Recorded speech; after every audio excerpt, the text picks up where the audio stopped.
जय हिंद सभी को, गुड मॉर्निंग। मेरी वॉइस क्लियर है सभी को? जी आ रही। जी। आज 22 मार्च है और जैसा कि आप सभी का ई शिक्षा संवाद समूह में स्वागत है, जिसके माध्यम से हम लोग NTA UGC net JRF assistant professor की तैयारी कर रहे हैं। और आज हम लोग पढ़ने वाले हैं ये फर्स्ट पेपर। कौन सा पेपर पढ़ने वाले? Paper first.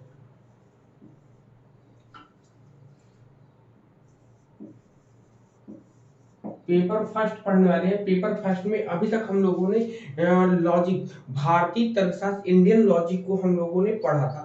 ठीक है, इंडियन लॉजिक को जो हम लोगों ने पढ़ा था, तो इंडियन लॉजिक में जितने सबसे पहले न्याय फिलॉसफी जो हम लोग पढ़े थे जिस समय, उसी समय हम लोगों ने इंडियन लॉजिक को पढ़ा था। किसको?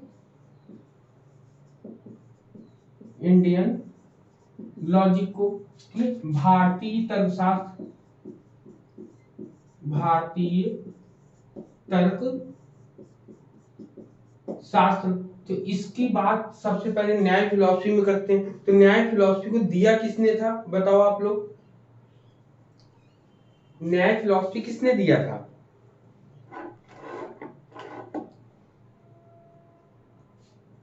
हेलो सविता सिंह जी, सैलवी, प्रिया, बताओ न्याय फिलॉसफी को किसने दिया था?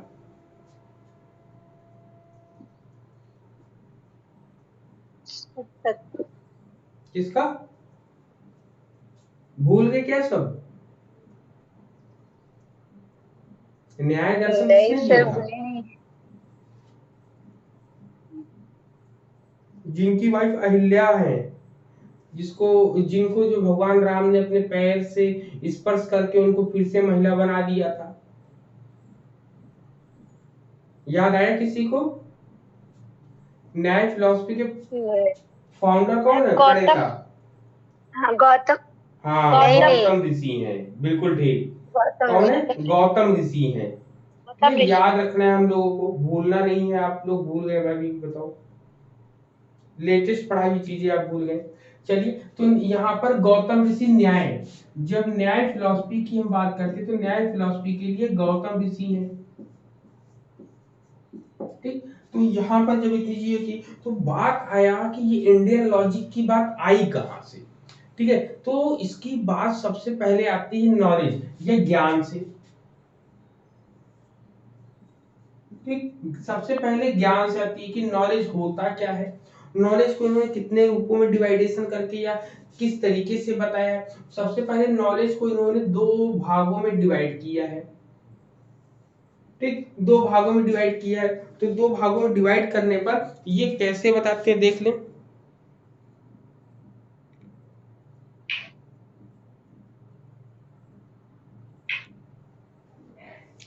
सबसे पहले नॉलेज है, ज्ञान है। ज्ञान को इन्होंने दो भागों में बांटा। अब आप किस, अगर मैंने आपको पढ़ाया और आपने अपने पास अपने नोट्स को रखे होंगे, तो यहाँ पर आपको पता चल रहा होगा कि नॉलेज को इन्होंने दो प्रकार के माने हैं। कैसा? एक अनुभव माना है।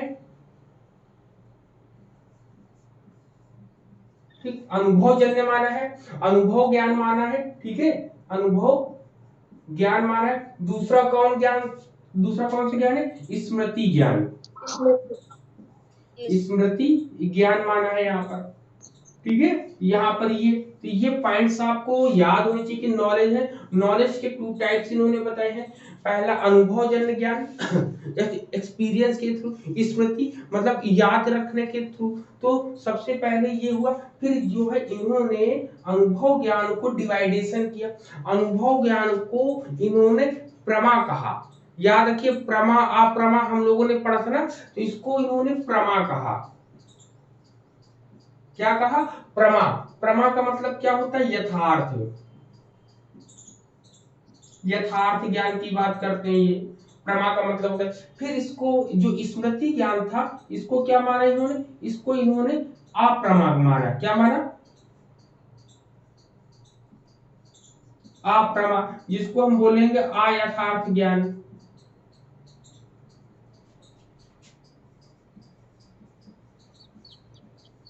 ठीक, अयथार्थ ज्ञान मानेंगे हम लोग यहाँ पर। ठीक है,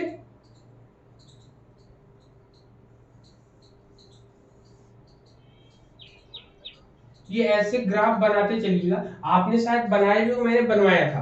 तो ये चीजें सबसे पहले, इतनी चीजें तो कंसेप्ट क्लियर हुई कि नॉलेज क्या होता है, अनुभव ज्ञान क्या होता है, स्मृति ज्ञान क्या होता है। अब प्रमा, प्रमा का मतलब वो होता है जो यथार्थ, जो वास्तविक रूप में हमको दिखाई दे, और अप्रमा जो हो, जिसको हम जो है वास्तविक रूप में नहीं देख सकते हैं। अब यहीं पर प्रमा के इन्होंने टाइप्स बताए हैं। क्या बताए? प्रमा के टाइप्स बताए हैं। तो प्रमा के टाइप्स जो है, 4 टाइप्स इन्होंने बताए हैं। 4 टाइप्स कौन कौन से हैं देख लो।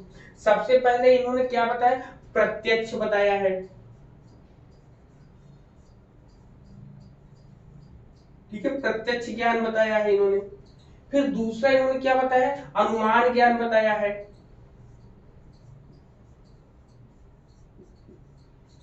अनुमान ज्ञान बताया है यहाँ पर, ठीक है, अनुमान ज्ञान बताया। अनुमान ज्ञान के बाद तीसरा ज्ञान इन्होंने क्या बताया होगा? तीसरा इन्होंने उपमान बताया है। क्या बताया है? उपमान।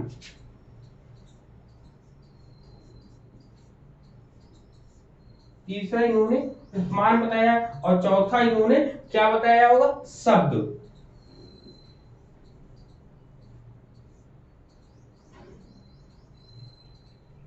ठीक है, यहाँ पर ये हो गया। अगर आपसे पूछा जाए कि न्याय फिलोसफी के अकॉर्डिंग कितने प्रमाण को माना जाता है, बताइए, तो कितने प्रमाण को माना गया होगा उसमें? 6 से 6 माना, 6 प्रमाण को माना जाता है। वाह भाई वाह, और नहीं, लोग बताओ। 4 4, सॉरी 4 4 प्रमाण को माना जाता है, ठीक है। जब हम लोग उसके अनुमान, बाद उपमान और शब्द। वेदांता में जाते हैं, मीमांसा, मुख्य रूप से मीमांसा में हमको 6 प्रमाणों मिलते हैं पढ़ने को। मीमांसा और जो हाँ, है आप वेदांता को जब पढ़ते तो वहां पर 6 प्रमाण वेदांता। मिलेंगे। लेकिन गौतम न्याय ऋषि जी के द्वारा हमको केवल 4 ही प्रमाण मिले हैं। 4 ही प्रमाण के बारे में इन्होंने बताया है कि प्रत्यक्ष, अनुमान, उपमान और शब्द, अर्थापत्ति और अनुपलब्धि जो है वहां वो मीमांसा दर्शन में जो, जब इतनी इसकी बात करते हैं तो अप्रमा के लिए भी इन्होंने कुछ बताया होगा।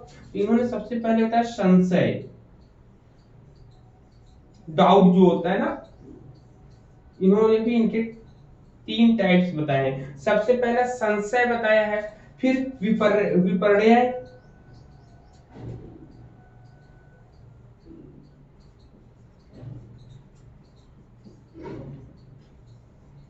ठीक, दूसरा विपर्य बताया इन्होंने, और तीसरा जो बताया है, तीसरा आपका बताया है तर्क। क्या बताया है? तर्क बताया इन्होंने।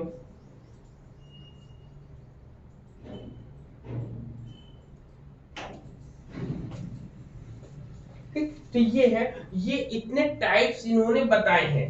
क्या बताए? सबसे पहले नॉलेज के बारे में बताया कि ज्ञान, ज्ञान के बारे में इन्होंने बताया कि ज्ञान कैसे, किस किन किन तरीकों से हम पा सकते हैं। तो मुख्यतः ज्ञान हमें प्रत्यक्ष, अनुमान, उपमान और शब्द से प्राप्त होता है।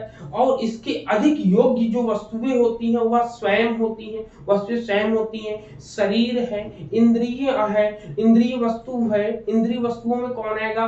बुद्धि, मन और क्रियाकलाप, इतनी चीजें इसके अंतर्गत आएंगी। तो ये क्लियर है यहाँ पर कि सबसे पहले ऐसे ही डिवाइडेशन इसका किया गया है। बताओ।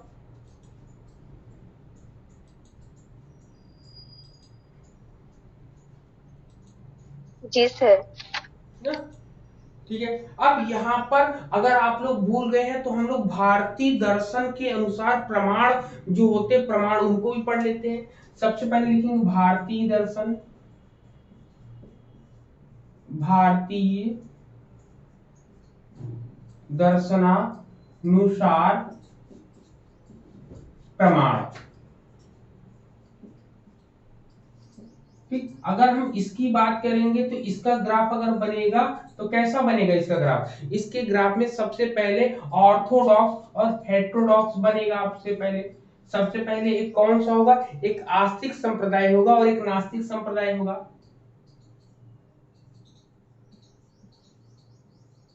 आस्तिक और ये नास्तिक। ठीक, ऑर्थोडॉक्स कौन होगा और हेटेरोडॉक्स कौन होगा? बताओ जरा मुझे।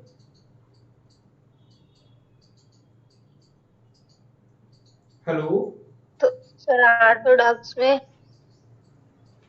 ये हेटेरोडॉक्स में जैनिज्म, बुद्धिज्म और चारवाक आएंगे, 3। ये हेटेरोडॉक्स में बाकी जो मतलब नास्तिक में हेटेरोडॉक्स डालना चाह रही है। हेटेरोडॉक्स हो गया। और ऑर्थोडॉक्स? ऑर्थोडॉक्स आस्तिक में आएंगे। ठीक है। अब यहीं पर आपको एग्जाम में आस्तिक और नास्तिक मिलेगा, लेकिन इसका वास्तविक अर्थ होता है कट्टरवादी। कट्टरवादी होता है, या इसी को हम लोग बोलते हैं परंपरावादी। ठीक है। एग्जाम में भी ऐसा मिल सकता है। यदि आपको हिंदी में करना हो तो आपको कट्टरवादी, परंपरावादी या अस्तित्ववादी, ये 3 आस्तिक संप्रदाय के मिलेंगे। नास्तिक संप्रदाय के अकट्टरवादी होंगे, अपरंपरावादी होंगे। ठीक है, ये सब हेटेरोडॉक्स में आएगा। फिर इसके बाद हम इसका डिवाइडेशन करते हैं। तो सबसे पहले यदि हम इसका डिवाइडेशन करते हैं तो इसके डिवाइडेशन में हम लोगों को क्या पढ़ने को मिलेगा? हाँ, वो बोले। अब इसमें सांख्य, योग। हाँ, सबसे पहले हम लोग को मिलेगा सांख्य मिलेगा, फिर योग मिलेगा, फिर न्याय। सांख्य के साथ योग आता है। ठीक, योग के बाद क्या आएगा आपका? न्याय। न्याय आएगा। न्याय के बाद वेदांत। अरे वाह, कौन बताया वेदांत? सांख्य, योग, मीमांसा, न्याय, न्याय के बाद वैशेषिक। वैशेषिक, मीमांसा और वेदांत। हाँ, वैशेषिक आएगा। वैशेषिक के बाद फिर आपका मीमांसा आता है, और लास्ट में वेदांत। फिर आपका वेदांत आता है।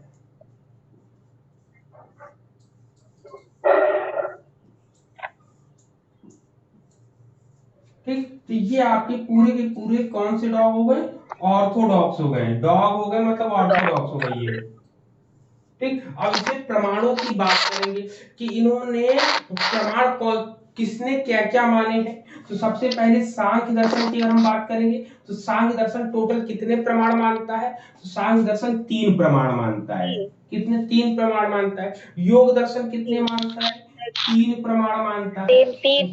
न्याय दर्शन की बात करेंगे, न्याय दर्शन 4 प्रमाण मानता है।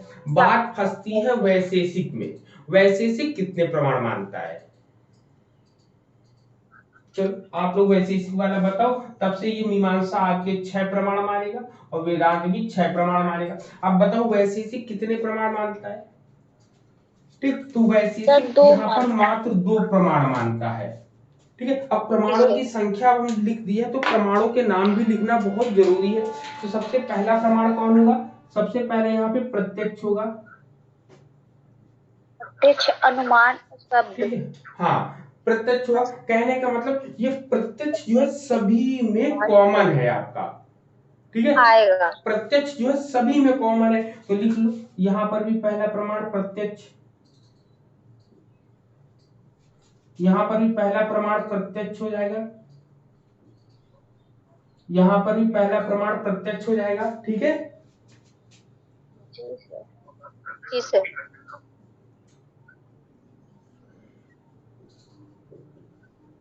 और यहाँ पर भी पहला प्रमाण प्रत्यक्ष हो जाएगा। ठीक, ये हो गया पहला प्रमाण प्रत्यक्ष। दूसरा प्रमाण आपका कौन सा आता है? अनुमान आता है नंबर 2 पर। अनुमान। परसेप्शन जिसको बोलते हैं, इन्फ्रेंस बोलते हैं, क्या बोलते हैं? परसेप्शन प्रत्यक्ष को बोलेंगे और इन्फ्रेंस अनुमान को बोलेंगे। परसेप्शन मींस होता है प्रत्यक्ष और इन्फ्रेंस मींस अनुमान होता है। ठीक, अभी सबकी इंग्लिश भी बता देंगे। ठीक है, दूसरे नंबर पे आपका क्या आएगा? अनुमान यहाँ पर आएगा। यहाँ पर भी दूसरे नंबर पे अनुमान आएगा। यहाँ पर भी दूसरे नंबर पे अनुमान आएगा। यहाँ पर भी दूसरे नंबर पे अनुमान आएगा और यहाँ पर भी दूसरे नंबर पे अनुमान आएगा। ठीक, ये इतने आ गए यहाँ पर।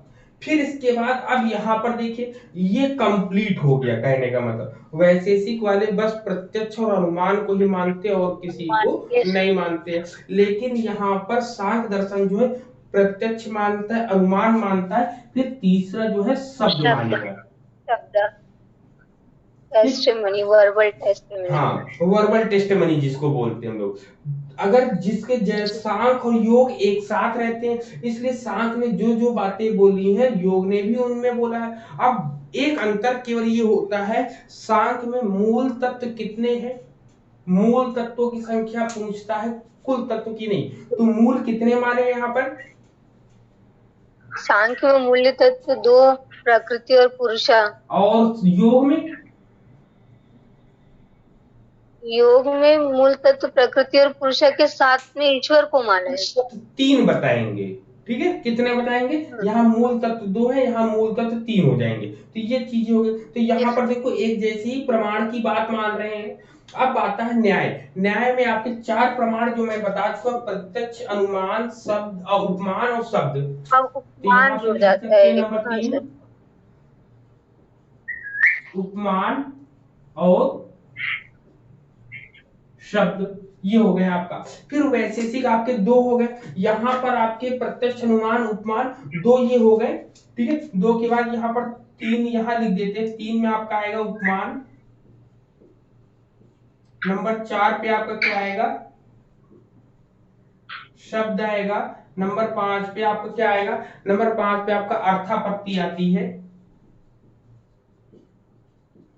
और नंबर 6 पे लास्ट।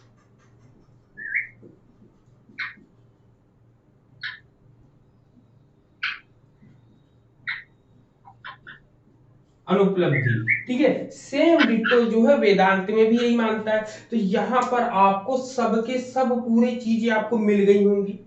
मैं भी बताओ, सबको सब क्लियर हो गया ना कि किसमें क्या क्या चीजें मानते हैं, क्या क्या चीजें बोलते हैं? बोलिए, सभी को क्लियर है ना इतने पॉइंट्स? हाँ, अब वन बाय वन हम लोग जो है डिस्कस करेंगे, वन बाय वन, एक एक लोग को पकड़ के। ठीक है, एक एक लोग को पकड़ के हम लोग बात करेंगे। यहाँ पे सबसे पहले हम लोग बात करेंगे किसकी, बताओ? प्रत्यक्ष अनुमान। प्रत्यक्ष अनुमान की। तो सबसे पहले तो इतना पहले पूरा ग्राफ आप लोग स्क्रीनशॉट ले लो, या कॉपी में लिख रहे तो लिख लो। पूरा दिख रहा है ना? पूरा नहीं दिख रहा है, 2 सेकंड। हाँ हाँ, कट रहा है।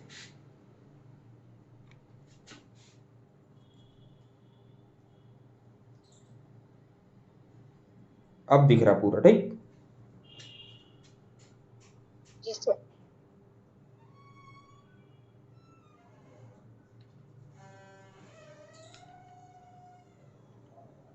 ठीक, अब पूरा दिख रहा है ना?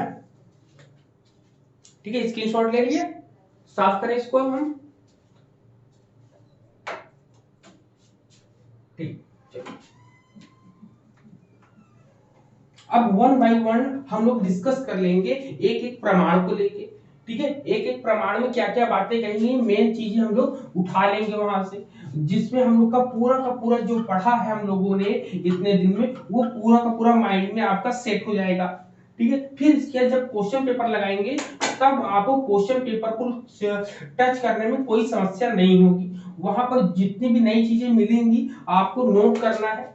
ठीक है, नोट करना है। और याद रखिएगा, मेरा पढ़ाया हुआ तभी सफल होगा जब आप क्वेश्चन पेपर सॉल्व करना सीख जाओगे।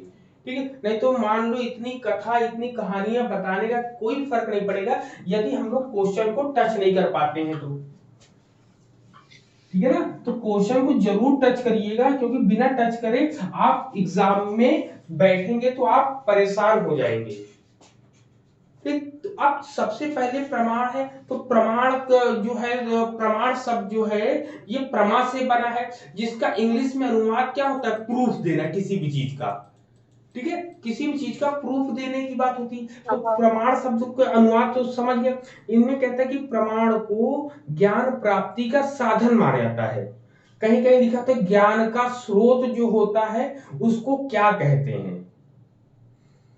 ठीक, तो जो ज्ञान का स्रोत होता है, जो किसी भी नॉलेज को प्रूफ करने वाला होता है, कि जो सोर्स ऑफ नॉलेज की जो हम बात करते हैं, तो सोर्स ऑफ नॉलेज ही आपका प्रमाण कहलाता है। ठीक है, प्रमाण है। जी जी। सर। अब ये प्रमाण जो है प्रमा से बना, जिसको यथार्थ ज्ञान कहते हैं।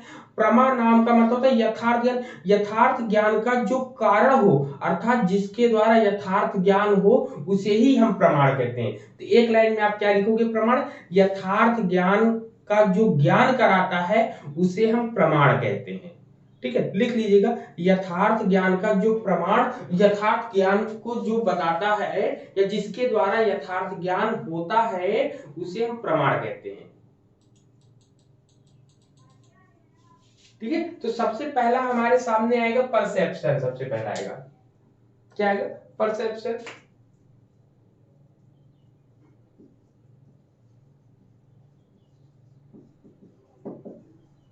ठीक, परसेप्शन जिसको हम लोग प्रत्यक्ष बोलते हैं।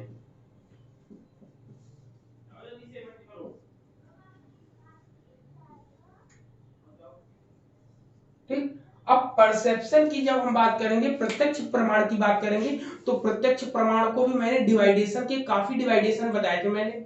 सबसे पहले जी सर। प्रत्यक्ष, हाँ, प्रत्यक्ष प्रमाण को 2 पार्ट्स में डिवाइड करेंगे। सबसे पहला पार्ट कौन सा होता है?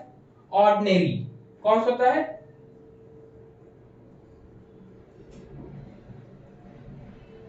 ऑर्डिनरी।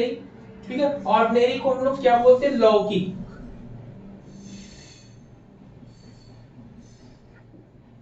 कहते नहीं, ऑर्डिनरी है। ऑर्डिनरी का मतलब जो बनाया गया हो। क्या हो? ऑर्डिनरी का मतलब कहते हैं ये ऑर्डिनरी है। और दूसरा जो होता है एक्स्ट्रा ऑर्डिनरी।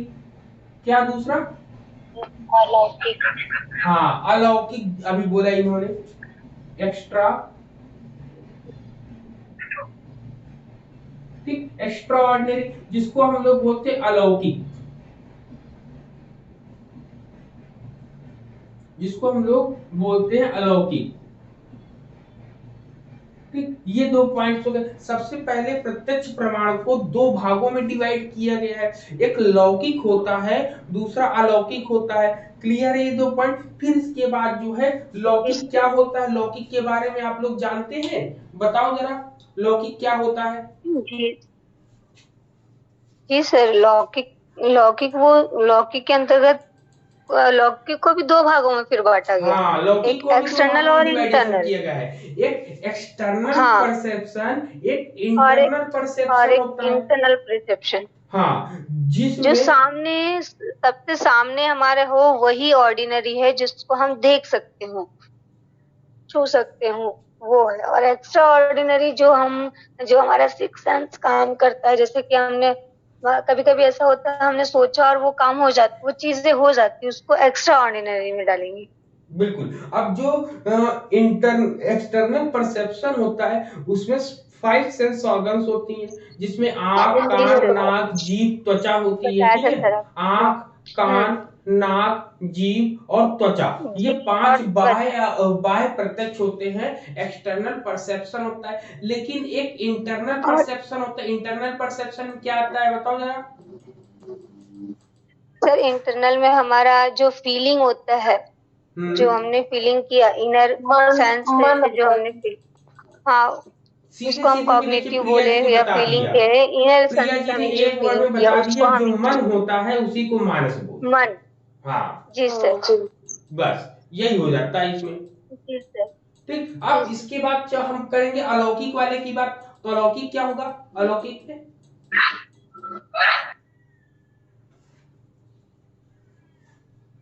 सर, अलौकिक में भी तो 3 बताया था आपने। कौन कौन से? सम सामान्य लक्ष्य, ज्ञान लक्ष्य और योग लक्ष्य। हाँ, सबसे पहले यहाँ पर इसको हम लोग लिख लेते हैं ना। लौकिक को हम लोगों ने 2 डिवाइडेशन किया था। एक बाह्य होता है और एक जो है जी सर। एक्सटर्नल और इंटरनल। आंतरिक या मानस होता है। मानस इसी को आंतरिक बोलते हैं या आंतरिक बोलते हैं। इंग्लिश में भी लिखते चले आएंगे। जी सर। एक्सटर्नल बोलते हैं इसको हम लोग। ठीक है, दूसरा आपका इंटरनल। इंटरनल हो जाएगा।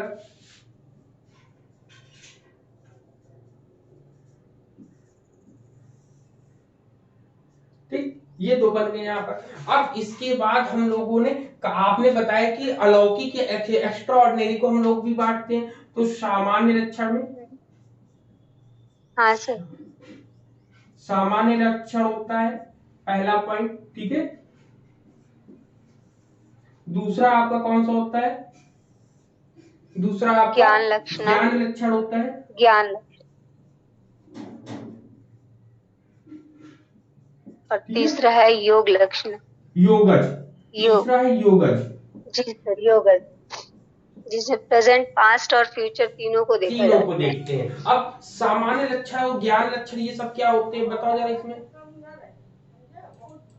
सामान्य लक्षण का मैंने शब्द रखा था कि कॉमन जेंडर, जैसे मान लीजिए कि राम, सरिता, कोई भी क्लास में जितने भी लोग हैं, लेकिन सबको देख के कॉमन बात होती है कि सब मनुष्य है। किताब भी जैसे डिक्शनरी हुई, आपकी विकिपीडिया हुई, हर चीज आपने, सॉरी, इंसाइक्लोपीडिया, किसी भी तरह की बुक आप उठा लें, लेकिन एक कॉमन बात आपके दिमाग में आई, ये सब बुक्स। तो यहाँ पे कॉमन की बात होती है, समान लक्षण प्रत्यक्ष करते हैं, जो देखने से सबसे पहला बोध यही होता है हमारे पास। और ज्ञान लक्षण में इंद्रियों से ज्ञान प्राप्त करते हैं, जो उसको कहते हैं। हाँ, हर इंद्रिय से अलग अलग ज्ञान प्राप्त होता है। जैसे आंख से किसी के रूप का कितना सुंदर है, कान से शब्द मधुर है या फिर कड़वा है, और नाक से गंध, मतलब अच्छा गंध है या फिर सुगंध है कि दुर्गंध है, और त्वचा से आसपास गर्म है कि ठंडा है। इस तरह से मतलब उससे पता चलता है कि डिफरेंस क्या है। ये ज्ञान लक्षण प्रत्यक्ष होता है। कोई चीज सॉफ्ट है या फिर रफ है। और क्या था ज्ञान लक्षण प्रत्यक्ष के बाद? योगज वाला था, योगज आपका जो योगा से ही। ये तो जैसे योगियों को पाए, जो योगी लोग पाए ऋषि मुनि से ज्ञान को, उसको योगज ज्ञान। हाँ, जैसे समान लक्षण में अगर छोटी सी बात, मतलब सिर्फ ये बोले कि इंडक्टिव मेथड जो हम लोग पढ़े थे ना, जनरल से पर्टिकुलर की ओर जाना, उसको सामान्य लक्षण बोल देते हैं। योगज में जैसे आ जाएगा जैन वाले 24 तीर्थंकर। हाँ, जिनके आप्त वचन को प्रमाणिक माना जाता है, वही योगज में हुआ। कॉमन नॉलेज का आपका समान लक्षण प्रत्येक है, इंद्रिय नॉलेज का आपका हो जाएगा ये ज्ञान लक्षण, और योगज में योगियों द्वारा सिद्ध ज्ञान। ठीक है, चलिए अब हम बताते हैं आपको, आप लोगों ने क्या कहाँ तक क्या सही बताया, क्या कहाँ तक क्या गलत है। सबसे पहले सामान्य लक्षण को हम कॉमन सिम्टम कहते हैं, कॉमन सिम्टम्स कहते हैं। सेकंड वाला आपका कॉम्प्लिकेशंस बोलते हैं हम लोग, और तीसरा जो है इंट्यूटिव बोलते हैं हम लोग। तो सबसे पहले सामान्य लक्षण होता क्या है उसके बारे में हम लोग जानते हैं, ठीक है। कि सामान्य लक्षण के बारे में हम लोग क्या जानना चाहते हैं। जैसा कि आपने बताया कि इसमें सामान्य लक्षण में ये होता है कि एक व्यक्ति, जैसे मान लो इस संसार में सभी मनुष्य है, एक मनुष्य अगर जीवित है, मतलब एक मनुष्य अगर मरणशील है, मतलब कहा जाए कि श्याम मरणशील, राम मरणशील है, तो इसी प्रकार अन्य सभी भी मनुष्य जो है इस संसार में मरणशील है। चाहे वो कृष्ण भगवान हो आपके, चाहे राम भगवान हो, इनका कहने का मतलब है जिसने जन्म लिया है उसकी मृत्यु अवश्य होगी। कोई यहाँ अमरता का वरदान लेकर नहीं आया है। तो सबसे पहले कॉमन सिम्टम्स यही है उनका। कॉमन सिम्टम्स देखते हैं ना कि भाई एक व्यक्ति में हम सिम्टम्स देखते, साइकोलॉजी पढ़ते हैं तो साइकोलॉजी में सिम्टम्स को हम लोग ज्यादा ध्यान देते हैं कि, या फिर जो डॉक्टर होते हैं, डॉक्टर लोग भी सिम्टम्स को सबसे पहले ही पकड़ते हैं, सिम्टम्स के आधार पर ही आपका ट्रीटमेंट करेंगे। तो ये सबसे पहला सिम्टम्स हो गया जो कि अलौकिक में आता है। सेकेंड आपका कॉम्प्लियंस आता है। तो ये पहला समझ गए, बताइए। जी सर। ठीक है, अब आता है ज्ञान लक्षण। अब ज्ञान लक्षण में क्या होता है? ज्ञान लक्षण जैसा आपने बताया बिल्कुल सही है, आप लोगों का बताया हुआ। इसमें कह रहा है कि मानव जो है अपनी इंद्रियों के द्वारा अनेक वस्तुओं का ज्ञान प्राप्त करता है। मतलब कह रहा है कि human being acquire knowledge of many things through their senses. लेकिन इन इंद्रियों के द्वारा जब हम कभी कोई चीज देखते हैं तो साधारण रूप में सभी विषय, सभी चीजें भिन्न भिन्न दिखाई देती है। जैसे आंख के रूप में हम देखते हैं, कान से शब्दों का सुनना होता है, नाक से गंध का हम लेते हैं, और त्वचा से हम स्पर्श के बारे में जानते हैं कि कौन सा कड़ा है कौन सा मुलायम है, जीभ के स्वाद के बारे में ज्ञान करते हैं। तो ज्ञान लक्षण कॉम्प्लिकेशंस बोलता है। क्लियर है? तो ये अलग अलग तरीके के हमें नॉलेज देता है। ठीक है, जैसे आप कह सकते हो कि कोई फुल्की या कोई खट्टी चीजें खा रहा हो तो उसको देखते ही मान हमारे मुंह में भी पानी आ जाता है। तो ये सब किसके, ये ज्ञान लक्षण के ही भाग होते हैं।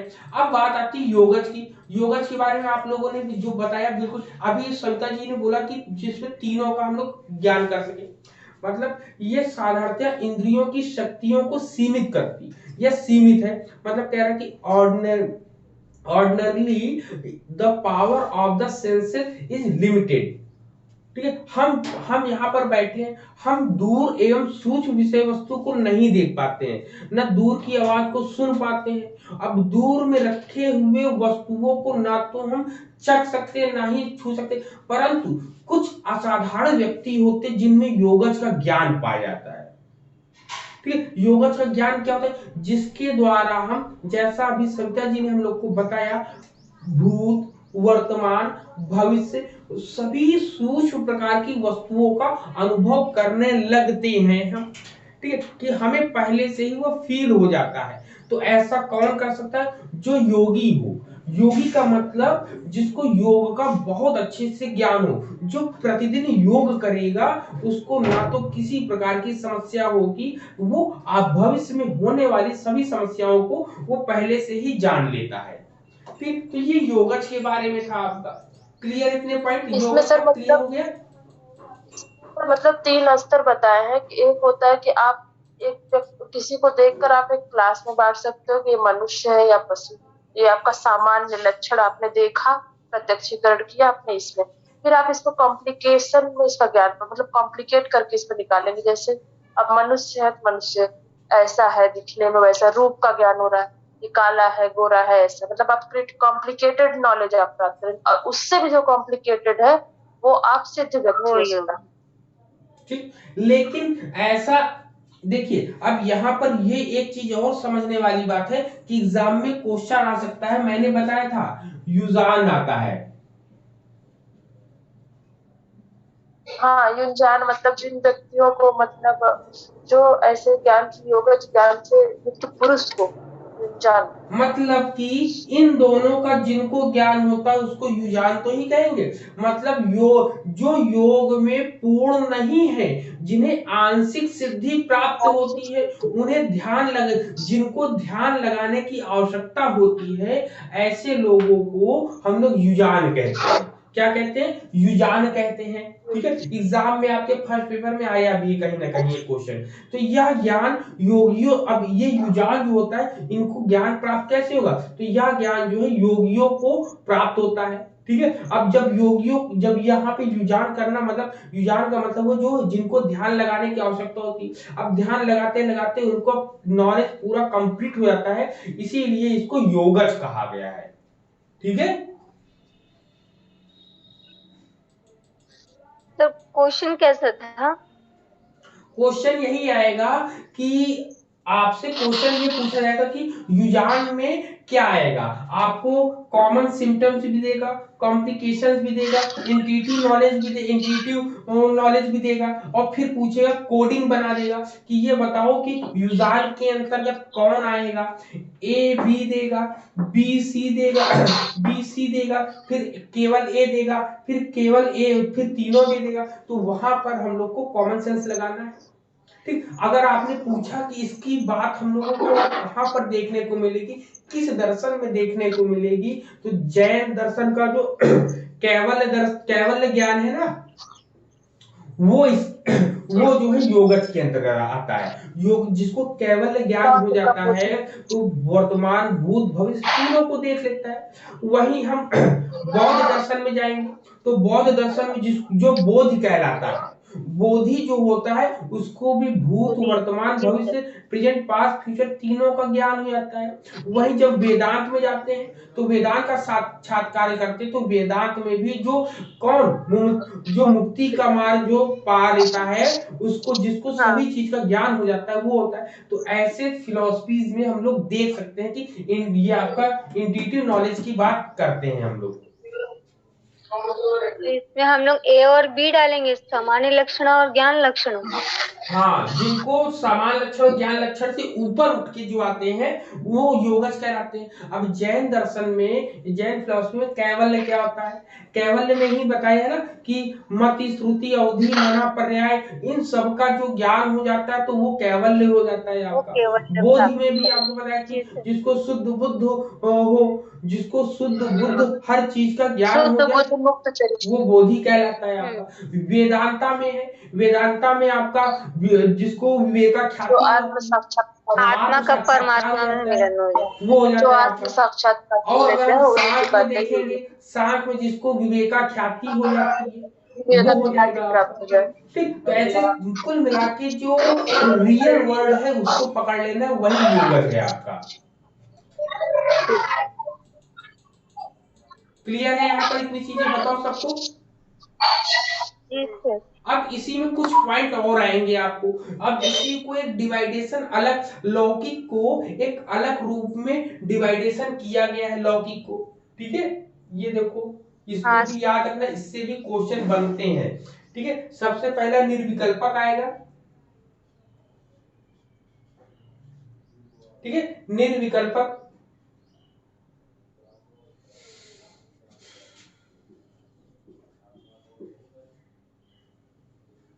ठीक, पहला निर्विकल्पक होता है, दूसरा सविकल्पक होगा।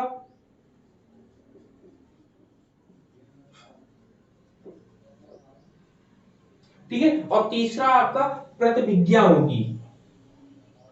जी सर। ठीक, प्रतिभिज्ञा होगी। निर्विकल्पक को इंग्लिश में क्या कहते हैं? इनडिटरमाइनेट। ठीक है, ये इंग्लिश में भी याद रखना है क्योंकि एग्जाम में। Hello, yes sir. आ रही ना जी सबको जी। बात? अब चलो इसको वन बाय वन लाइन में बताओ, निर्विकल्प, सविकल्प और प्रतिविज्ञा क्या क्या होता है। आप लोग बताओ, आप ही लोग बताओ, कंप्लीट करो फटाफट बता बता के। निर्विकल्पक वो होता है कि जब हम किसी चीज को प्रत्यक्ष देखते तो है पर हम उसे व्यक्त नहीं कर सकते हैं। बिल्कुल। ठीक है, इसे इसे संवेदना से जोड़ सकते हैं। अभी मैं इसका एग्जांपल भी बता दूं कि और सविकल्पक में होता है कि हम देख रहे हैं, महसूस कर रहे हैं पर व्यक्त कर पा रहे हैं। जैसे जब भी कोई छोटे, एक उदाहरण पहले दिया जाता है ना कि कॉन्सेप्ट फॉर्मेशन में कि भाई बच्चे ने देखा कि 4 पैर वाला ऐसे ये ऑब्जेक्टिव्स है, ये गुण से पूंछ, कान, पैर ये है, लेकिन निर्विकल्पक की अवस्था रहेगी हम उसे जानते नहीं, कि हम व्यक्त ही नहीं कर सकते ये कुत्ता है। लेकिन सविकल्पक की अवस्था में क्या होता है, हम जान गए, अपनी संवेदना तो हमें हो गई कैसे से इसके गुण होते, फिर हम उसको प्रत्यक्षीकरण अपना जो है व्यक्त कर पाते हैं, तो वो सविकल्पक में आते हैं। मतलब सविकल्पक में हम व्यक्त कर पा रहे हैं जो हम महसूस कर रहे हैं, निर्विकल्पक में हम जान तो पा रहे हैं, महसूस कर पा रहे, पर व्यक्त नहीं कर पा रहे। ठीक, और प्रतिविज्ञा?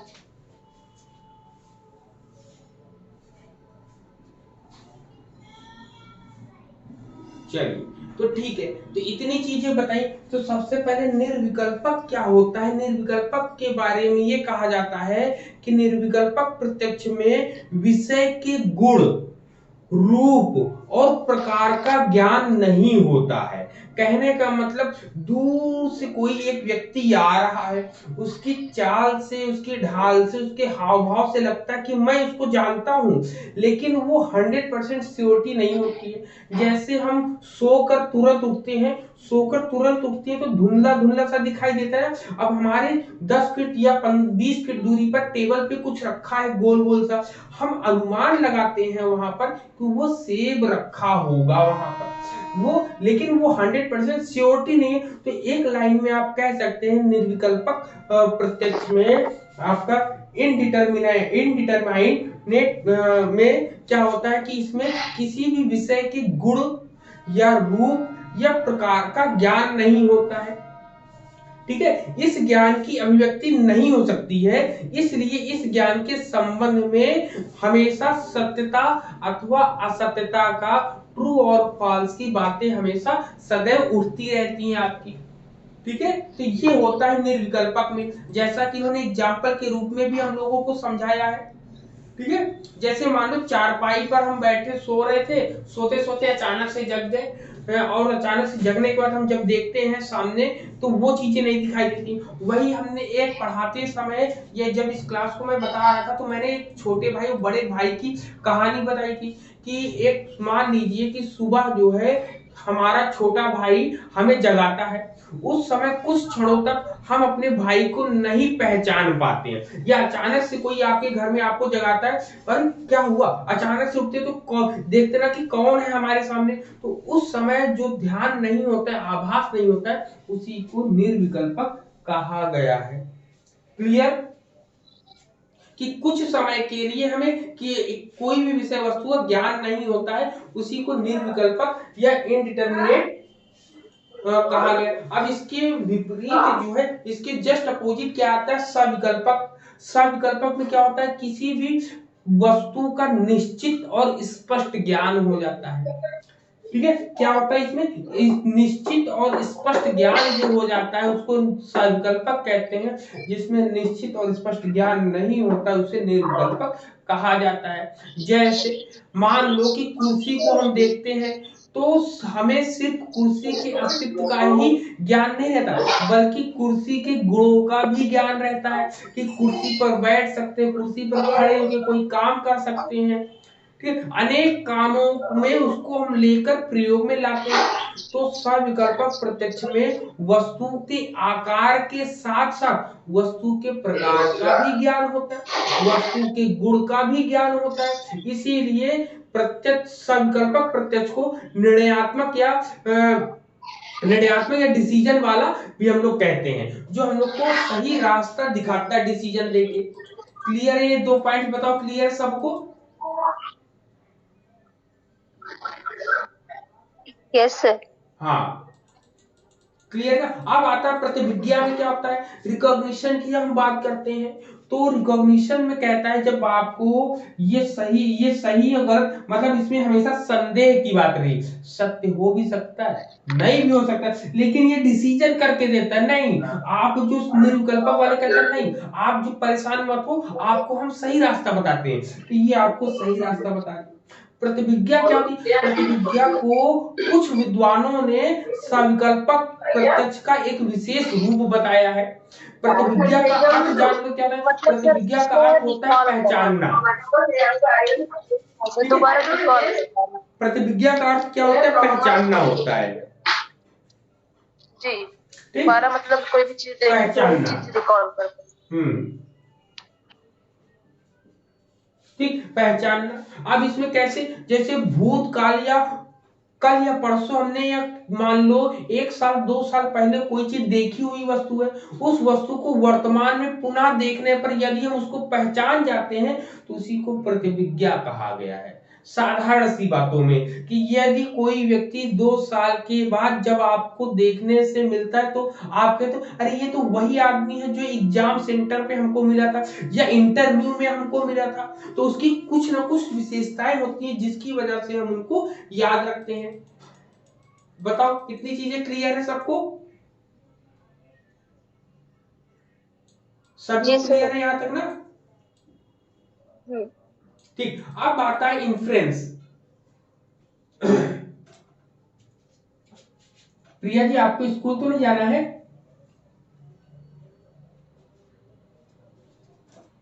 यदि आपको पूछ रहे हैं, हाँ, स्कूल तो नहीं जाना है?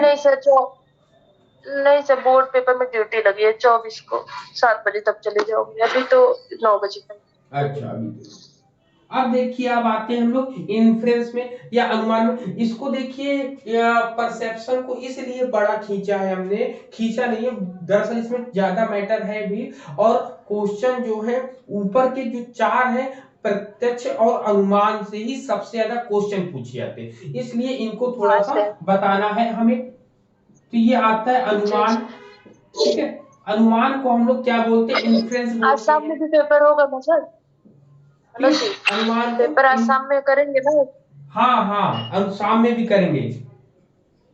हाँ, तो वो टाइमिंग वही रहेगा ना, ताकि मतलब कोई कंफ्यूज ना सब आ जाए। शाम को 9 बजे ही हम करेंगे और 5 बजे प्रयास करेंगे, मतलब कॉलेज से आने का थोड़ा सा शेड्यूल रहता है, तो क्वेश्चन पेपर भी उसमें लगेगा आपका, जो यूनिट फर्स्ट हम लोगों ने कंप्लीट करी उसमें ना, उससे रिलेटेड आपको क्वेश्चन मिलेंगे वहां पर। ठीक,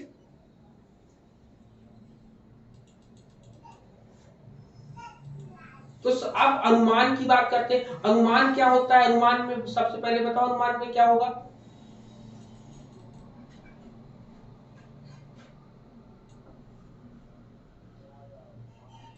वह ज्ञान जो बाद में आए, मतलब पहले कुछ देख ले रहेंगे, उसके आधार पे जो ज्ञान देते हैं उसको। इसमें सब सीक्वेंस में ही है ना, प्रत्यक्ष ज्ञान के आधार पे ही हम किसी चीज का अनुमान लगा लेते हैं। जब तक हमको प्रत्यक्ष नॉलेज नहीं होगा तब तक हम अनुमान नहीं लगा सकते। लेकिन मतलब अनुमान जो है संशय पूर्ण रहेगा, प्रत्यक्ष ज्ञान जो रहेगा संदेह रहित रहेगा।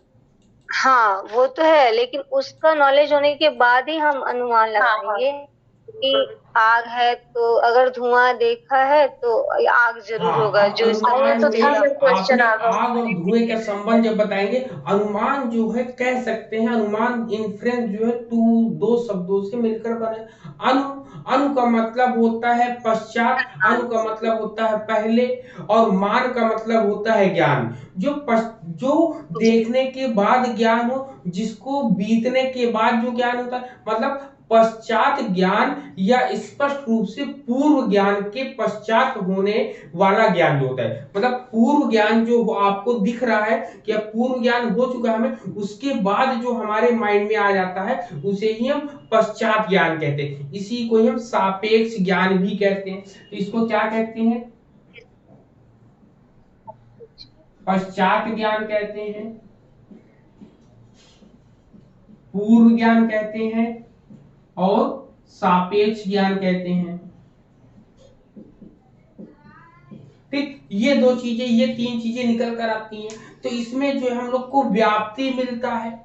ठीक है, क्या मिलती है? इसमें जो है दो चीजें हम लोग को मिलती है, एक व्याप्ति मिलती है तथा अविनाभा। ठीक है, अविनाभाव का नियम अनुमान के आधार पर होता है। ठीक है, इसमें जो है अनुमान एक ऐसा सहचर संबंध है जिसमें अपवाद ना हो।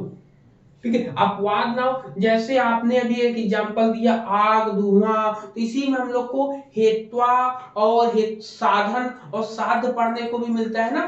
क्या पढ़ने को मिलता है? साधन और साध्य भी पढ़ने को मिलता है हम लोगों को अनुमान में। बताओ।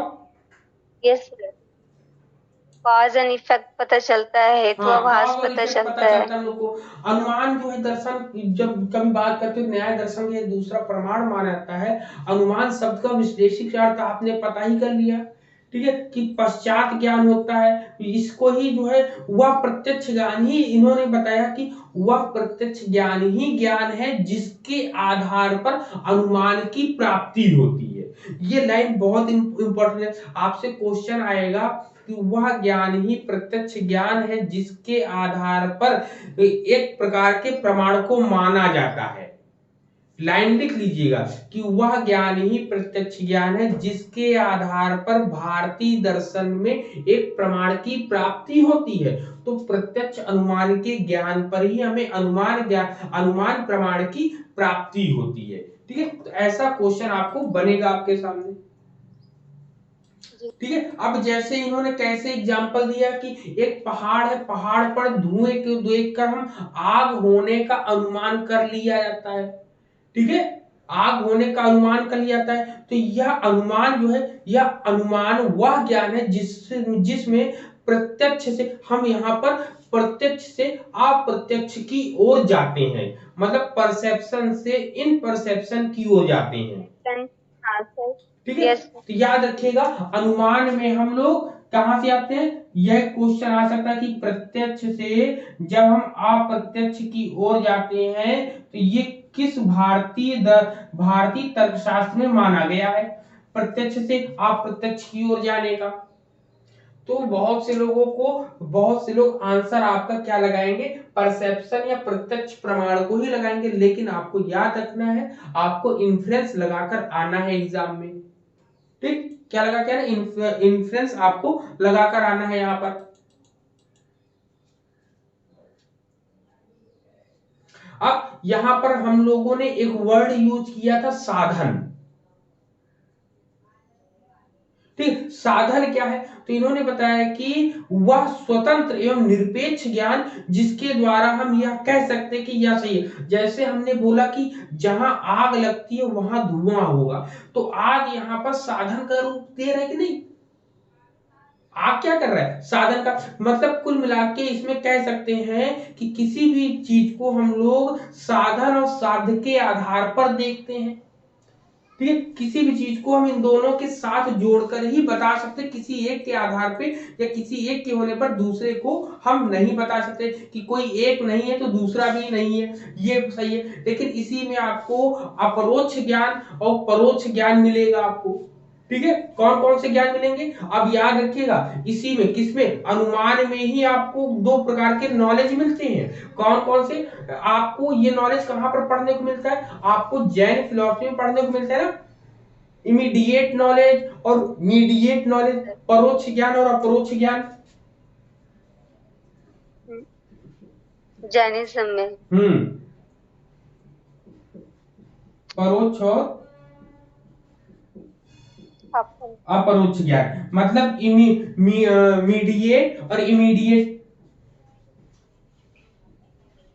मीडिएट नॉलेज और इमीडिएट नॉलेज। ठीक है,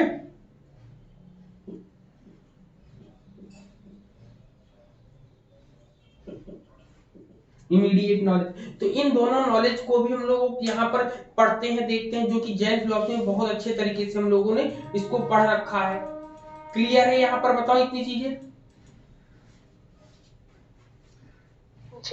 ठीक, अब यहाँ पर एक क्वेश्चन आता है कि व्याप्ति क्या होगी।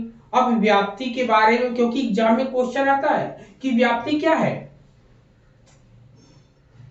जिसको व्याप्ति को हम लोग प्रिविलेंस रिलेशनशिप कहते हैं, व्याप्ति संबंध, इंग्लिश में क्या बोलते हैं, प्रिविलेंस रिलेशनशिप। अब प्रिविलेंस रिलेशनशिप क्या होता है, बताओ व्याप्ति क्या होगी। ये जो हमारा ये प्रमाण है ना, इन्फ्रेंस अनुमान का ये बेस होता है, बेस होता है, बिल्कुल व्याप्ति संबंध पे ही पूरी की पूरी कहानी घूमेगी। कहने का मतलब जिसके आधार पे जिसकी बात हम बता रहे हैं वही आपका व्याप्ति संबंध होता है। जैसे दो मित्र हैं, दो मित्र, मान लो एक मार्केट में एक मित्र दिखाई देता है दूसरा नहीं दिखाई देता है, तो हम लोग व्याप्ति संबंध बनाकर तुरंत बता देते हैं, अरे यहाँ पर अगर राम है तो श्याम भी कहीं ना कहीं घूम रहा होगा। ठीक है, कहते ना कि यदि यहाँ पर मनोज है तो प्रदीप कहीं ना कहीं आसपास जरूर होंगे। तो ये व्याप्ति संबंध को दिखाने या दर्शाने की बात होती है। व्याप्ति संबंध में कोई एक चीज दिख गई तो दूसरे को ऑटोमेटिक हम बता ले जाएंगे कि हाँ वो भी यहीं पर होगा, कहीं घूम रहा होगा। इसीलिए आग और धुएं के संबंध को हम व्याप्ति संबंध कहते हैं। अगर साधारण भाषाओं में बताएं कि दो वस्तुओं के बीच आवश्यक और सामान्य संबंध जो होता है उसको हम व्याप्ति संबंध कहते हैं। कि the essential and general relationship between two things is called the scope. ठीक है, इसको प्रिविलेंस रिलेशनशिप कहते हैं हम लोग उसमें। ठीक है, यहां पर ये चीजें क्लियर हुई व्याप्ति संबंध के बारे में।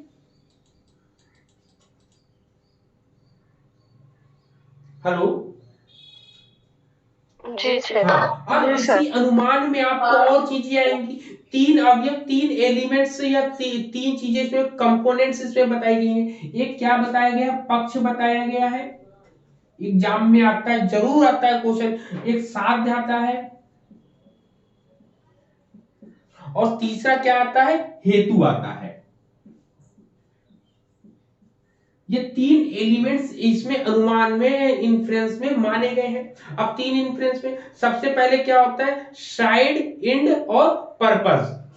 ठीक है, ये क्या होता है, साइड होता है, ये इंड होता है, ये पर्पल होता है। ठीक, ये तीन चीज, ये तीन कंपोनेंट्स इन्होंने माने। अब पक्ष के बारे में क्या बताते हैं, पक्ष होता क्या है, इन्होंने बताया कि अनुमान का वह अवयव या वह एलिमेंट जिसके संबंध में अनुमान किया जाता है। मतलब पक्ष वह विषय वस्तु है जिसके संबंध में अनुमान किया जाता है। अब नहीं समझ में आया तो एग्जाम्पल देख लो। इसमें एग्जाम्पल जैसे हम लोग पहाड़ का ही लेते हैं कि पहाड़ यहाँ पर पक्ष है। क्या है, पहाड़ यहाँ पर पक्ष है। जैसे मान लीजिए पहाड़ बना है ये, ठीक, ये पहाड़ बना तो ये पहाड़ आपका पक्ष हो जाएगा। पहाड़ जो है यहाँ पर पक्ष हो गया। ठीक, पहला पॉइंट। ठीक है, अब इसमें कहा जा रहा है क्योंकि पहाड़ के संबंध में ही तो अनुमान लगा रहे, मतलब कहां पर ये चीजें दिखाई दे रही। अब जैसे मैंने एग्जांपल लिया कि मार्केट में घूम रहे हैं, तो मार्केट क्या हो गया आपका, ये पक्ष हो गया, ये साइड हो गया आपका।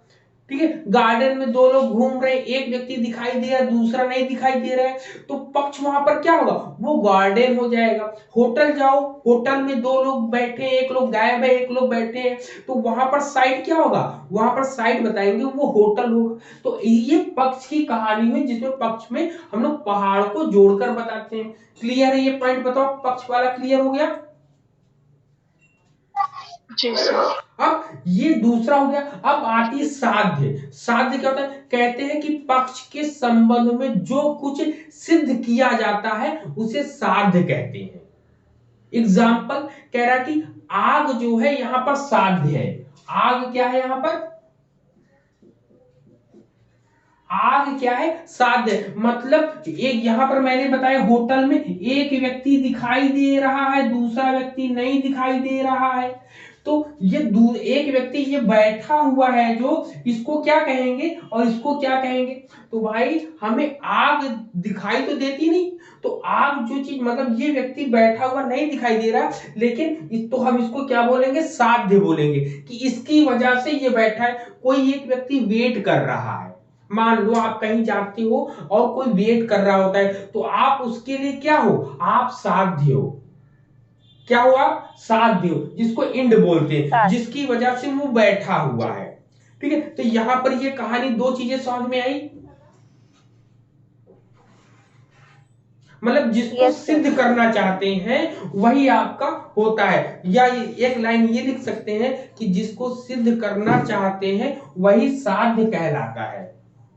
ठीक है, जिसको सिद्ध करना है, होता नहीं है वो वहां पे, लेकिन हम उसके होने की बातों को पुष्ट करते हैं कि देखो देखो वहां पर धुआं दिख रहा है इसलिए आग होगा वहां पे। हम कहेंगे देखो देखो वहां पर प्रदीप बैठे हैं इसलिए वहां पर मनोज होंगे ही होंगे। तो ये सब चीजें कहानियों को जो बनाते हैं, या कहते हैं कि देखो देखो वहां पर कृष्ण है तो इसका मतलब कि राधा भी होंगी वहां पे। तो वहां पे राधा क्या है, साध्य, राधा सिद्ध कर रही है कि कृष्ण वहां पर है।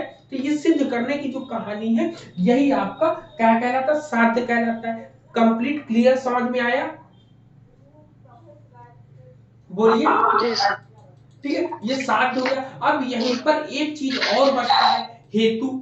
हेतु ही तो सब काम बनाता और बिगाड़ता है। अब कहते हैं जिसके द्वारा, अब देखिए कह रहा है कि जिसके द्वारा पक्ष में साध्य का होना बतलाया जाता है वह हेतु कहलाता है। हेतु कौन होगा यहाँ पर, अब धुआं होगा। ठीक, अब ये व्यक्ति जो बैठा है वो ही आपका हेतु कहलाता है। मतलब जो चीज जिसकी वजह से हम अनेक प्रकार के अनुमान लगा रहे हैं, अनेक प्रकार की बातों को बता रहे हैं, वही आपका साध्य, वही आपका हेतु हो जाएगा।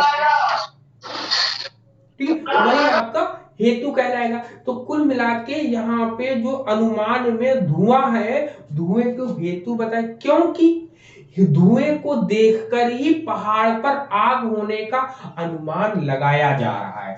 तो ये तीनों पॉइंट समझ में आए आप सभी को, बताओ। हाँ सर ये साथ और हेतु में थोड़ा सा कंफ्यूजन। हाँ, साध्य और हेतु आपको नहीं समझ में आया, ठीक, समझाते हैं। सबसे पहले ये होता है कि आप मान लो यहाँ पर एक ग्राफ बनाते हैं, ये ग्राफ देखिएगा, ये मान लो ये पहाड़ है और आप यहां पर खड़े हो, और यहाँ पर जो है आपको धुआं दिख रहा है, ठीक है, धुआं दिख रहा है। अब यहाँ पर सबसे पहला पॉइंट इन्होंने बोला है, ये आप हो, तो ये सबसे पहला पॉइंट इसमें कह रहा है कि पक्ष, पक्ष मतलब आप जो है धुआं देख रहे हो, ये कहां पर देख रहे हो, तो आप बताओगे पर्वत या पहाड़ पर देख रहे हैं। कहां पर? सबसे ऊपर, आप जैसे नीचे खड़े हो सबसे ऊपर आपको दिख रहा है वहां धुआं उठ रहा है, तो कहने का मतलब जो साइड है उस साइड का नाम क्या है, इस साइड को इन्होंने पहाड़ को क्या बताया, साइड है ये आपका, जिसको पक्ष बोलते, साइड है आपका। फिर दूसरा पॉइंट होता है कि अब आपने देखा कि धुआं निकल रहा है, तो आपने कहा कि यहाँ पर कुछ ना कुछ तो गड़बड़ जरूर है, मतलब कि जंगल में आग लगी होगी, या फिर वहां पर कोई कुछ लोग बैठ, देखते नहीं जब हम लोग सोल्जर्स होते हैं और जंगलों में घूमते रहते हैं तो कहीं पर धुआं दिखाई देता है, तो धुआं देखते ही वो समझ जाते हैं वहां पर कोई ना कोई व्यक्ति जरूर होगा। जब जरूर होगा तो वहां पर जो धुआं निकल रहा है, धुएं को नहीं, वो जो धुएं का जो कारण है, धुएं का जो रीजन है, उसको ही यहाँ पर साध्य बोला है। मतलब यहाँ पर अनुमान लगा रहे कि आग है, तो इस आग को इन्होंने क्या बोला है, साध्य बोला है, ठीक, साध्य बोला है। अब इस आग की वजह से क्या निकला है, मतलब उसने सबसे पहले क्या देखा है, सबसे पहले उसने धुआं देखा है, तो धुएं को देखने की वजह से इसको हेतु कहा है, ठीक है। पर्पस, कि पर्पस उद्देश्य क्या है, उद्देश्य सबसे पहले कि धुएं को जानना है कि धुआं आखिर है क्या, तो धुएं को निकलने का रीजन बताते हैं, तो धुएं के निकलने का जो रीजन होता है उसको साध्य बोलते हैं। धुआं कहां पर दिखाई दे रहा है, वो पक्ष होता है, साइड होता है, उसको हम लोग बोलते हैं आप पहाड़ के रूप में। क्लियर है? आप पॉइंट बताओ। जी सर, क्लियर क्लियर है आपका? फिर इसी में हम लोग अनुमान पंचावयव पढ़ते हैं, ने सिर्फ 5 मेंबर्स ऑफ सिलोजिज्म की बात करते हैं, तो 5 मेंबर्स ऑफ सिलोजिज्म कौन कौन से होंगे यहाँ पर, बताओ। प्रतिज्ञा, इसको इसको साफ कर दे, इधर आना ना।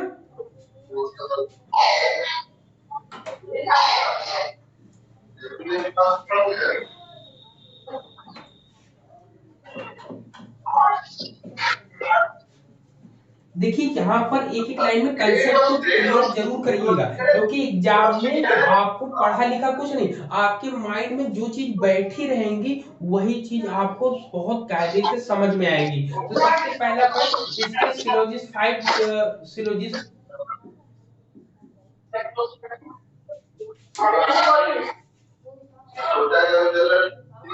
म्यूट कर लीजिए अपने आप को सुविधा जी, इससे बहुत आवाज आ रहा है। हाँ वही चलिए म्यूट कर लिया उन्होंने ना। तो यहाँ पे सिलोजिस्ट पढ़ते हैं,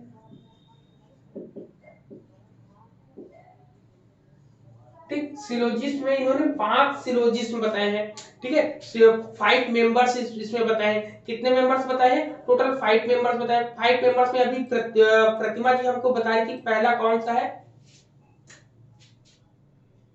सर प्रतिज्ञा होता है इसमें, सबसे पहले प्रतिज्ञा होती है।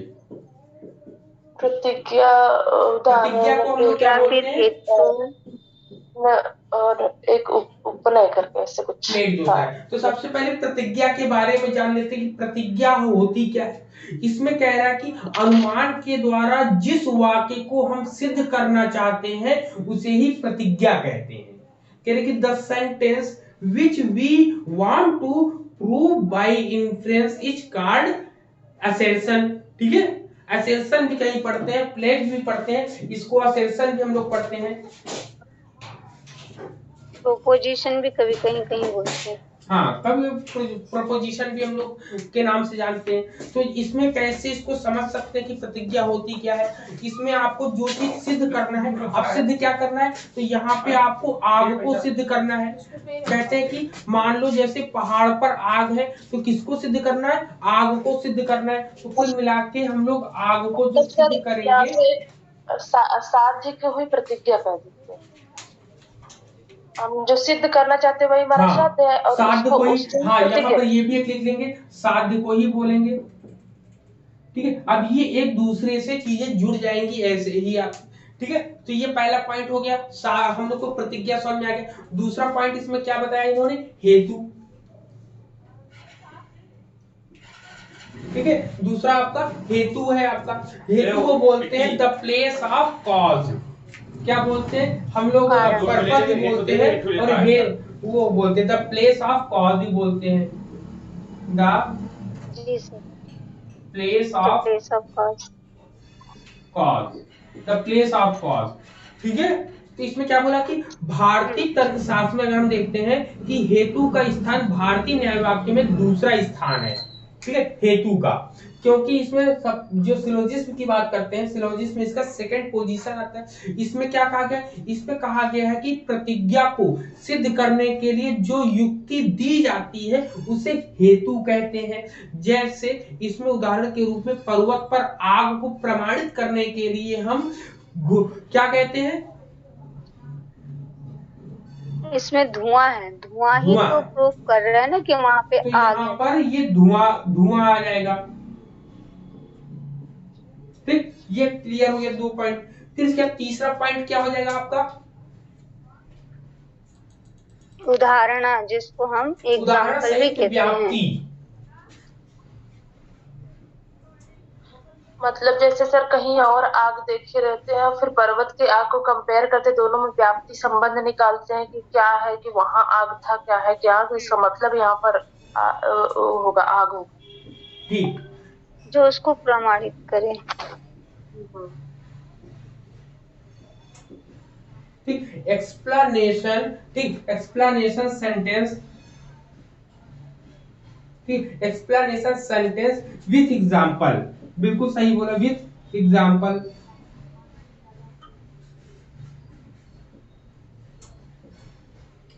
विथ एग्जाम्पल, इसमें क्या होता है, जिस व्यक्ति या जिस उक्ति के आधार पर साध्य को प्रमाणित किया जाता है उसकी पुष्टि के लिए दृष्टांत उपस्थित करना। अब जैसे मान लो 2 लोग साथ में खड़े हैं और कह रहे कि नहीं वहां पर आग लगी इसलिए धुआं है, तो उसको सिद्ध करके दिखाना पड़ेगा। तो वो क्या करेगा, छोटा सा कोई लकड़ी जलाएगा, लकड़ी जलाने के बाद वो धुआं निकालकर दिखाएगा, तो वही प्रमाण हो जाएगा आपका, वही वो समझाएगा। उसने एग्जाम्पल देगा कि मान लो घर में रसोई है, रसोई में धुआं के साथ आग भी रहता है। कभी कभी यह कह सकते हैं कि जो गांव में चूल्हा जलता है, चूल्हा जहां जलता है वहां जब आग बुझ जाती है तो या आग जलती है तो धुआं जरूर वहां पर दिखाई देता है। मतलब यहाँ पर ये चीजें बताते हैं। क्लियर है पॉइंट ये? जी सर। ठीक, जी सर। अब चौथा आता है उपनय। क्या आता है, उपनय। उपनय आता है। उपनय को हम लोग क्या बोलते हैं, सर उपनय में ये होता है कि मतलब जैसे रसोई घर की आग, तो अगर रसोई घर की बात करें तो इसमें उपनय होगा रसोई घर, मतलब ये पक्ष दिखाता है। पक्ष मतलब साइड, मतलब जैसे कहते हैं ना हिल साइड, ये साइड मतलब कौन सा स्थान, उपनय स्थान विशेष की बात करता है, स्थान विशेष की बात करते हैं। यहाँ, हाँ, ये हेतु और शादी के संबंध को दिखाएगा कि जो हेतु हमारा था और जिसको हमको शादी करना था, इन दोनों के बीच के संबंध नहीं को इसको ना दिखाएगा। एकदम ध्यान से बस यही देख लीजिए कि पक्ष को दिखाएगा। पक्ष मतलब साइड, कहाँ पे ये घटना हो कहाँ रही है, उस स्थान विशेष की बात कर रहा है। जैसे पहाड़ क्योंकि है, ज्यादा बड़ा रसोई घर है, देखो ठीक है, पहाड़ है, रसोई तो घर है, या ऐसे बहुत से एग्जांपल आप दे सकते हो जहां पर किसी भी चीज को दिखाते हैं हम लोग। जी, ठीक है, और पांचवा क्या है आपका, लास्ट वाला कंक्लूजन है जिसको हम कहते हैं निगमन। मतलब निकालते हैं, निकाल लिया हमने, हाँ, कंक्लूजन निकाल लिया कि हाँ भाई यह आग है प्रतिज्ञा तो कहलाता है। होगा। जब सिद्ध हो जाता है तो इसे निगमन का है, मतलब जब ये सिद्ध हो जाता है तब इसको निगमन कहा जाता है। उदाहरण के रूप में अगर हम कहें कि व्याप्ति वाक्य उपनय की सहायता से, मतलब प्रतिज्ञा, हेतु और उदाहरण व्याप्ति वाक्य, ठीक है, उदाहरण व्याप्ति वाक्य उपनय की सहायता से जब हम यह चीजें सिद्ध कर लेते हैं तो इसके रूप को हम निगमन कहते हैं। ठीक है, निगमन कहते हैं। क्लियर है यहाँ पर? या फिर सर इन चारों के आधार से जो निष्कर्ष प्राप्त करते हैं वो भी, मतलब प्रतिज्ञा, हेतु, उदाहरण, व्याप्ति वाक्य और उपनय के सहायता से जो सिद्ध होकर निष्कर्ष प्राप्त हो रहा है उसे निगमन कहते हैं। ठीक। अगर यहाँ पर एग्जाम में क्वेश्चन कैसे आएगा ये जान लो ना, एग्जाम में क्वेश्चन क्या आएगा ये जान लो, ये इंपॉर्टेंट है आपका। चलो एग्जाम में दोनों को क्वेश्चन सीक्वेंस लगाने को पूछते हैं ना सर, नहीं, सीक्वेंस अभी वाला। अभी तुरंत आपके सामने दिखाते हैं क्वेश्चन कैसे पूछा जाएगा, ठीक है। इसको फोन से हम लोग याद रख सकते हैं, ट्रिक जो बताया था आपने, FHWM फोन। हाँ, लेकिन यहाँ पर क्वेश्चन आएगा सबसे पहला पर्वत पर,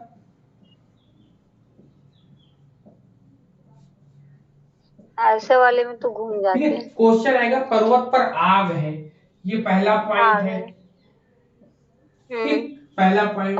दूसरा पॉइंट आपसे कहेगा कि क्योंकि इसमें धुआं है, धुआं है, क्योंकि इसमें धुआं है। तीसरा पॉइंट क्या बोले, तीसरे पॉइंट में बोलेगी जहां जहां धुआं होता है वहां वहां आग होती है, जैसे रसोई घर में, जहां जहां धुआं होता है, ठीक है, वहां वहां आग होती है, आग होती है, जैसे रसोई घर, ठीक है। तीसरा पॉइंट हो गया। चौथे पॉइंट में आपसे बोलेगा पहाड़ पर धुआं है, पहाड़ पर धुआं है, ठीक है, ये हो गया। और पांचवा पॉइंट आपसे बोलेगा कि पांचवें पॉइंट में आपसे बोलेगा इसलिए पहाड़ पर आग है, इसलिए पहाड़ पर आग है, ठीक है। अब ये दे दिया 5 पॉइंट, अब यहां पे दिया A B C D और E। अब यहां पर ये आपको मैचिंग के लिए देगा। सबसे पहले यहां पे लिखेगा प्रतिज्ञा, ये लिखेगा हेतु, ठीक है, प्रतिज्ञा हेतु लिख लिया, फिर लिख दिया निगमन, ठीक है। निगमन के बाद फिर आपको लिख दिया उपनय,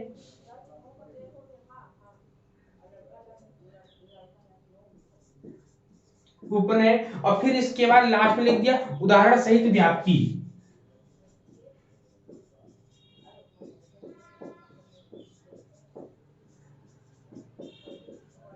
ठीक है। अब यहीं से आपको एक मैचिंग वाला क्वेश्चन बनेगा। एग्जाम में दे दिया हेतु इन सब में से क्या है, प्रतिज्ञा इन सब में से क्या है, निगमन इन सब में से क्या, मतलब ऐसे क्वेश्चन आपको बनाकर देंगे। टोटल 6-7 क्वेश्चन आपको यहीं से मिलकर बनेगा। तो पहला है, कह रहा है कि पर्वत पर आग है, ये क्या होगा बताओ जरा मुझे।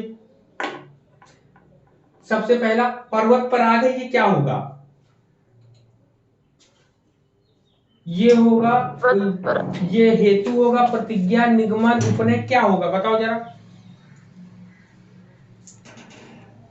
सर ये पहला वाला ही होगा ना। सबसे पहले कह रहे हैं कि पर्वत पर आग है, तो ये आपका क्या कहना है कि पर्वत पर प्रतिज्ञा आग है, कहलाएगी, प्रतिज्ञा होगा, प्रतिज्ञा कहलाएगी ना। प्रतिज्ञा की डेफिनेशन अभी दी हमने। फिर दूसरे मेरा क्या कह रहा है, क्योंकि इसमें धुआं है, क्योंकि इसमें धुआं है, तो ये क्या कहलाएगा, हेतु कहलाएगा, ये आपका हेतु कहलाएगा। तो इसमें कह रहे हैं जहां जहां धुआं होता है वहां वहां आग होती, जैसे रसोई घर, तो उदाहरण सहित व्याप्ति के संबंध को बतला है, तो ये आपका ई वाला हो जाएगा यहाँ पर। क्लियर। अब कह रहा है कि पहाड़ पर धुआं है, अब बताओ पहाड़ पर धुआं है, ये क्या बता रहा है, ये उपनय बता रहा है, मतलब डी वाला बता रहा है। क्लियर। अब इसलिए पहाड़ पर आग है, मतलब सिद्ध हो गई वो चीज, तो ये क्या कहलाएगी, निगमन कहलाएगी, सी। तो ये क्वेश्चन ऐसे आपके एग्जाम में आएगा। अब मान लो ऊपर दे दिया, ये पूरा संबंध दे दिया, केवल एक प्रश्न पूछ लिया कि बताइए इस कथन में प्रतिज्ञा क्या है, इसमें कॉमा करके ऐसे नहीं देगा, कहेगा पर्वत पर आग है क्योंकि इसमें धुआं है, जहां जहां धुआं होता है वहां वहां आग होती है, जैसे रसोई घर, पहाड़ पर धुआं इसलिए पहाड़ पर आग है। ये पूरी कहानी आपको बता देगा और पूछेगा कि इसमें बताओ हेतु क्या है या प्रतिज्ञा क्या है। इन 5 में से कोई भी एक क्वेश्चन पूछेगा। टोटल यहाँ पर आपके 5 क्वेश्चन बनते हैं, टोटल 6 क्वेश्चन हमने यहाँ पर आपको बता रहे हैं। समझ में आ रहा पूरा का पूरा? जी सर। ठीक है, तो क्वेश्चन यहीं से ऐसे ही क्वेश्चन आपके पूछेंगे। ठीक है, फिर यहाँ पे अनुमान के आधार भी हम लोग देखते हैं, अनुमान के आधार भी काफी ढेर सारे रहते हैं। ठीक है, अब नेक्स्ट क्लास में हम लोग इसको कल की डेट में और इसको और आगे पढ़ेंगे ना। हम अभी 1 या 2 दिन अभी और लगेगा ना, कल हो सकता है कल या परसों कंप्लीट हो जाए आपका। ठीक है, हेलो? जी सर। ठीक है, हाँ सर। हाँ ठीक है, तो अब क्लास को यही जी। ओवर करते हैं, फिर शाम को हम लोग अपना सब्जेक्ट है एजुकेशनल हिस्ट्री है उसको पढ़ेंगे। 5 बजे हम लोग का क्वेश्चन पेपर होगा। ठीक है, यस सर। चलिए ठीक है, सभी को जय Hind. Thank you sir. Thank you.